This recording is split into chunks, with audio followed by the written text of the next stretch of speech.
Good morning!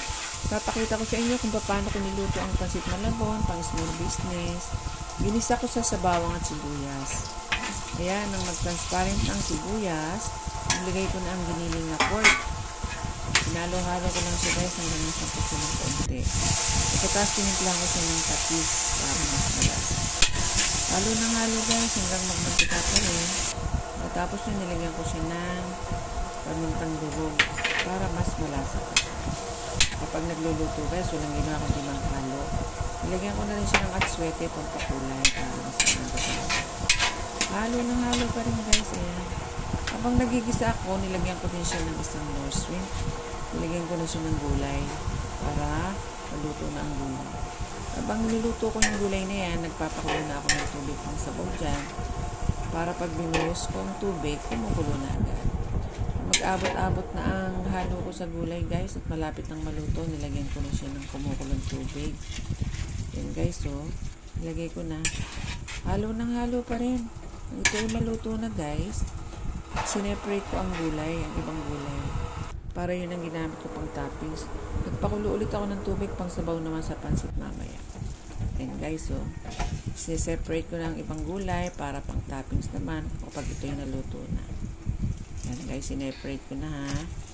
Ganyan, inilagay ko na ulit yung pinakulo kong tubig para sa pansit naman. Dinagdagan ko ulit ng atswete. Tinimplahan ko ulit ng paminta at nilagyan ko ulit ng cubes para mas malasa. Ibinuhos ko rin yung pinagkatasan ng ulo ng hipon guys. Kaya malasang malasa na yan. Tinimplahan ko siya mabuti. Lagyan ko rin siya ng giniling na chicharon guys para may konting lapot siya at masarap. Pinakulo ko lang mabuti guys yung sabaw. Tapos yan, nilagay ko na yung binabad ko magdamag na pansit malabon. Ayan guys, nilagay ko na. Nung malagay ko na siya lahat, hinalo kong mabuti para naluto ng pansit malabon. Tinimplahan ko ng tamang lasa, ng alat, ng panggang. Ayan na guys, yung naluto ko na nung mag-aabot-abot na siya. Halo ng halo pa rin para hindi siya mapapaanis, mapakulo ang mabuti. Pagkatapos yan guys, iniripa ko na, ayan, ang dami-dami, tapos na naubos na. Pagkatapos kong maripak guys, nakatutok ang electric pan dyan guys para lumamig ha. Nilagay ko na yung isineparate kong gulay sa ibabaw, tinapins ko na.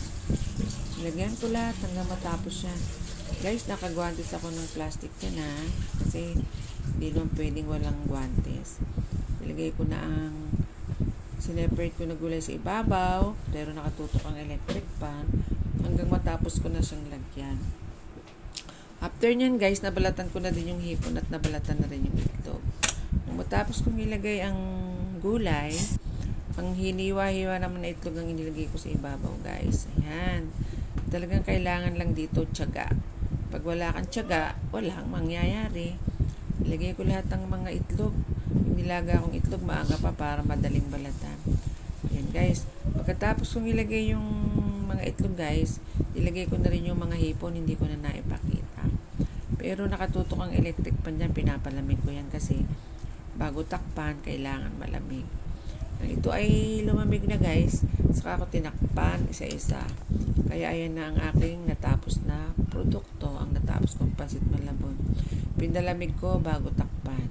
Ayan na po guys, dineliver ko na. Thanks for watching.